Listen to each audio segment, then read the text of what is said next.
4PM news network में दोस्तों आपका स्वागत है। मैं हूं आपके साथ राशिद ज़हीर। एक खबर मैं आपको महाराष्ट्र की ये बता रहा हूं, लेकिन उसका ताल्लुक केंद्र से कैसे है, प्रधानमंत्री जी के पद से कैसे है और देश में रिजीम चेंज होने से कैसे है, इसके डॉट से डॉट आपको मिलाना पड़ा। खबर ये आई कि साहब महाराष्ट्र के जो चीफ मिनिस्टर फडणवीस साहब हैं, उन्होंने उद्धव ठाकरे से कहा कि सरकार के अंदर शामिल हो।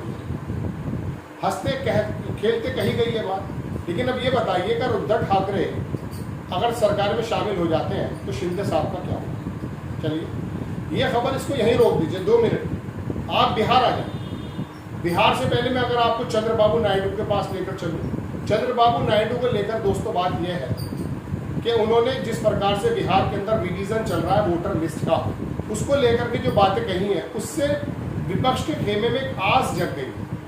उनको मालूम है कि भारतीय जनता पार्टी अब खाली हिंदू मुस्लिम के मुद्दे पर नहीं जीतना चाहती है चुनाव। वो वोट लिस्ट के अंदर किसी प्रकार ऐसे आरोप लगते हैं, वोटर लिस्ट में किसी प्रकार से जो है ना चेंजेस करके या चुनाव आयोग की मदद से या दूसरी बहुत सारे काम हो सकते हैं, उनकी मदद से चुनाव जीतने की कोशिश करते हैं। बिहार के अंदर ये SIR होना, इसका मतलब ये है SIR बोले या ISR बोले, जो भी वो है, उसके अंदर बातें भी निकल कर आएंगी।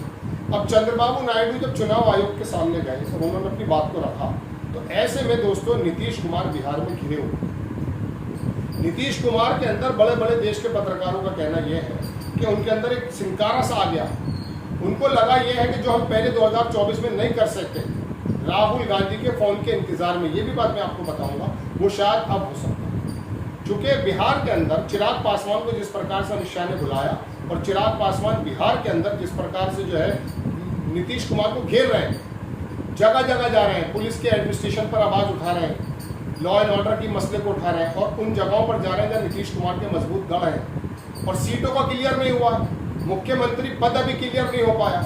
ऐसे में नीतीश कुमार, जिनकी पार्टी को मैं समझता हूँ मफलूज कर दिया गया है, मफलूज इन द सेंस कि जिसको कई जगह से तोड़ फोड़ दिया गया है भारतीय जनता पार्टी के आला कमान की वजह से, तो ऐसे में नीतीश कुमार जो है थोड़ा सा मैं समझता हूँ कि घिरे हुए महसूस करते हैं। अब ऐसे में चंद्रबाबू नायडू अगर मिसाल के तौर पे ये बात लेकर के आते हैं और ये बात आगे निकलती है कि साहब जो है नाराज है, तो दोनों के एक साथ में हो जाते हैं, एक कॉन्फिडेंस बन जाता। ऐसे में शिंदे साहब कहाँ जाएंगे, तो 7 सीटें शिंदे की भी हैं, 12 सीटें नीतीश कुमार की भी हैं, 16 सीटें चंद्रबाबू नायडू की हैं। अब ये जो समीकरण है ना, इसी के बिहार पर तो मोदी जी की सरकार बनी हुई है, गुजरात हो या केंद्र। मोदी जी को आदत नहीं है गठबंधन की सरकार चलाने में। अब चूंकि नीतीश कुमार को जब इतना ज्यादा दबा दिया गया है, तो इस नीतीश कुमार से कोई भी उम्मीद आप ऐसा ना करें कि वो पलटी नहीं मारेंगे। हो सकता है, हालांकि मैं पलटी लगने की ना लगने की खबरें ज्यादा नहीं बनाता, कयास नहीं करता, लेकिन जो देश के दुनिया के देश के बड़े बड़े पत्रकार आपस में डॉट्स मिला रहे हैं कि नीतीश कुमार हो सकता है शायद कोई एक्शन उठा लें। अब मसला क्या रह जाता है, मसला रह जाता है नवंबर 14 नवंबर को पंडित नेहरू का जो है पुण्यतिथि भी है दोस्तों। और मैं आपको बता दूं कि पिछली बार जो चुनाव का रिजल्ट आया था वो भी 14 नवंबर से पहले आया था। तो बताया जा रहा है कि राहुल गांधी के फोन का इंतजार पहले भी किया था नीतीश कुमार ने, इस बार भी कर रहा है। अगर राहुल गांधी किसी प्रकार से कोई, चूंकि वो प्रधानमंत्री पद के न लालायक दिखते हैं, न तोड़ जोड़ के सरकार बनाना चाहते हैं, लेकिन फिर भी अगर राहुल गांधी ने जरा सा भी, चूंकि बिहार के अंदर ये लोकतंत्र पे हमला ही है, ये सारे तंत्र इनके साथ हैं, ये चीजें जब आ जाती है, राहुल गांधी का कोई फोन आ जाता है, तो याद रखिएगा चंद्रबाबू नायडू और नीतीश कुमार, उधर उत्तर प्रदेश में भी आ जाइए आप, जयंत चौधरी, उधर शिंदे, ये मिलकर के सरकार को, हालांकि आप कहेंगे कहां निकल रहे हैं, मैं निकल रहा हूं, देश के बड़े बड़े पत्रकार ये बातें कर रहे थे कि ऐसा हो सकता है। क्योंकि पिछली बार जब ये 2024 में थे, नीतीश कुमार ने आखिरी वक्त में सिग्नेचर किए थे दोस्तों। वो ये कह रहे थे, उनका कहना है, सूत्रों के सब माध्यम से खबर है कि राहुल गांधी के फोन का इंतजार कर रहे थे।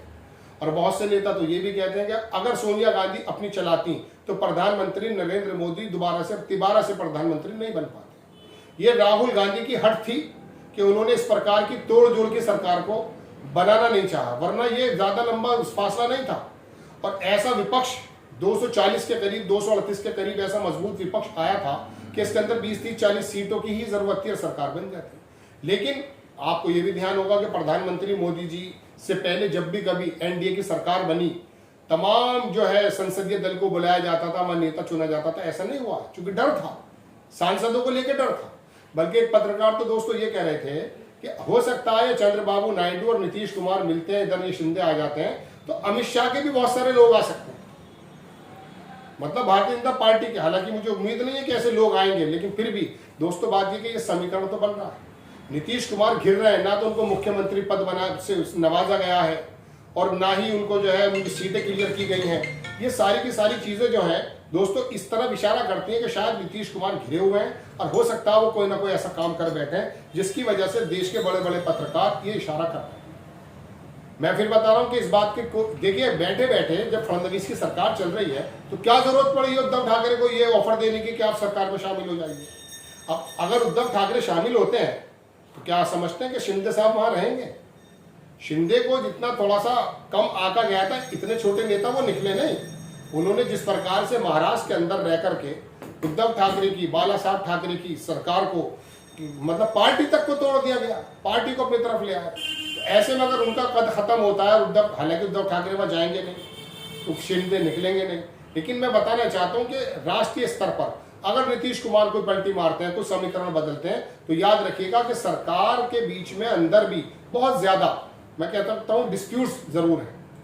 उम्र को लेकर आरएसएस लगा हुआ है, आरएसएस बीजेपी के अंदर डिस्टेंसेस हैं।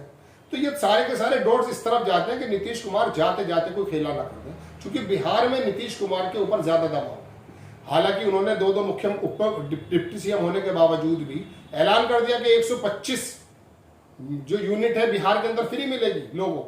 अब वो केजरीवाल की राह पर आ रहे हैं, विपक्ष के लोगों की राह पर आ रहे हैं। इसी चीज को पहले मना भी करते थे। मैंने आपको प्रोग्राम बनाया था कि जिस चीज को मना उन्होंने किया उसको दोबारा से उन्होंने जो है बताने की बात की है। तो दोस्तों देश के अंदर बड़े बड़े पत्रकारों में चर्चा है और हो सकता है ये संभव, क्योंकि नायडू के आवाज उठाने से नीतीश कुमार के अंदर जान पड़ जाएगी। ऐसे में राहुल गांधी का एक कॉल, जैसा कि लोग कह रहे हैं कि इंतजार कर रहे हैं ये लोग, अगर राहुल गांधी का एक कॉल चला गया तो हो सकता है बिहार चुनाव के पहले या बिहार चुनाव के आने से पहले पहले, रिजल्ट से पहले पहले कोई ऐसा खेला हो जाए जिसकी आप उम्मीद भी नहीं कर सकते। बातें तो कहानी की सी लगती हैं, लेकिन बिहार में ऐसा कुछ हुआ। नीतीश कुमार जब गठबंधन छोड़ के गए तो यकीन मानिए, मुझे खबर हुई तो मुझे यकीन नहीं हुआ, क्योंकि इस गठबंधन का शिल्पकार ही नीतीश कुमार था। ये जो गठबंधन आपको दिखाई देता है, जो वक्ती तौर पे इकट्ठा भी आ जाता है, वक्ती तौर पे अलग अलग भी हो जाता है, इसको बनाने वाले जो थे नीतीश कुमार थे। तो नीतीश कुमार कब क्या कर दें, क्योंकि उनके दल को किस तरह से तोड़ दिया गया, मरोड़ दिया गया, ये आप जानते हैं। उनके बड़े बड़े नेता बीजेपी की बात गाते हैं। ऐसे में आखिरी वक्त में अगर वो पलटी मार गए तो यकीन मानिए कोई भी इसके अंदर मुजायका नहीं होगा। और पता ये चला कि बिहार के ये जो लोग 10-12 सांसद आते हैं, अल्टा पलटी के लिए मशहूर होता है, हो सकता है बिहार से फिर एक बार दोबारा से नई इबारत रच दी जाए और प्रधानमंत्री जी की सीट पर भी जो है कोई ना कोई इस प्रकार का प्रपोजल आ जाए कि ये लोग अपना गठबंधन से वापस आ जाते हैं, यानी कि एनडीए से वापस आ जाते हैं और फिर उसके बाद एक नया रूपरेखा आपके सामने आ जाए।